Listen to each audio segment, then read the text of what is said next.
and hauling away larger items on foot or by car or truck. Finally, the white rioters set the homes and other buildings on fire, using torches and oil-soaked rags. When the Tulsa Fire Department showed up to douse the flames, they were turned away at gunpoint by the angry mob. House by house, block by block, the wall of flame crept northward, engulfing the city's black neighborhoods. The city had been allegedly involved in the riot in that they had deputized the state troopers and others and had made it possible for them to come and join in the melee against the blacks in Tulsa. It was the city, though, that had deputized citizens of the city and placed guns and so forth in their hands and made it possible for them to invade the black section of town, to loot the houses, and to burn them down. What ultimately happens with the Tulsa race riots, whites go into Tulsa, Oklahoma, the black community, and just start indiscriminately attacking blacks at this community. They're using rioting to remind blacks that they have a place, and to leave that place is unadvisable under penalty of death at any time. And there is nothing to defend you. No white people are going to be tried for the murder of a black person.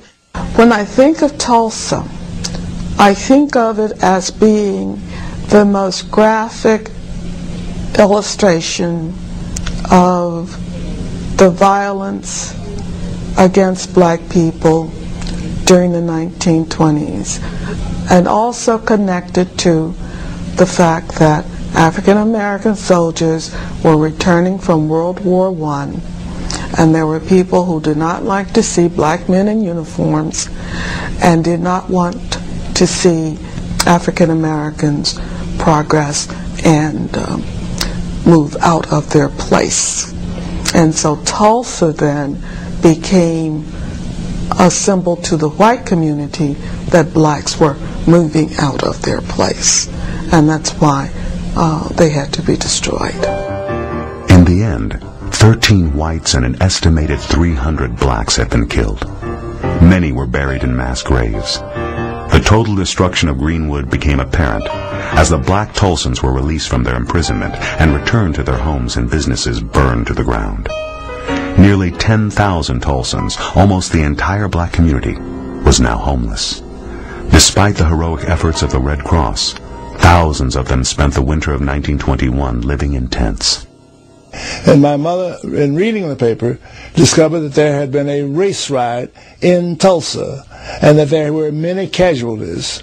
But she still hadn't heard from him and did not know whether he was in the riot, and if he was, whether he was living or dead. She just didn't know. And so we had several more days of anxiety before we finally got a note from my father.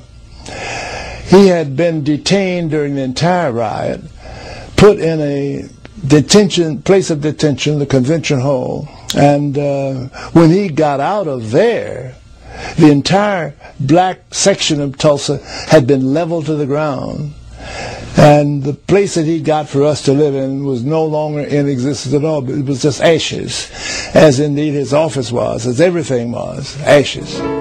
Most white Tulsans in 1921 neither took part in nor did they condone the lawless actions of the vocal minority. Still, not a single arrest or charge was ever filed against the Tulsa population that did take part in the riot.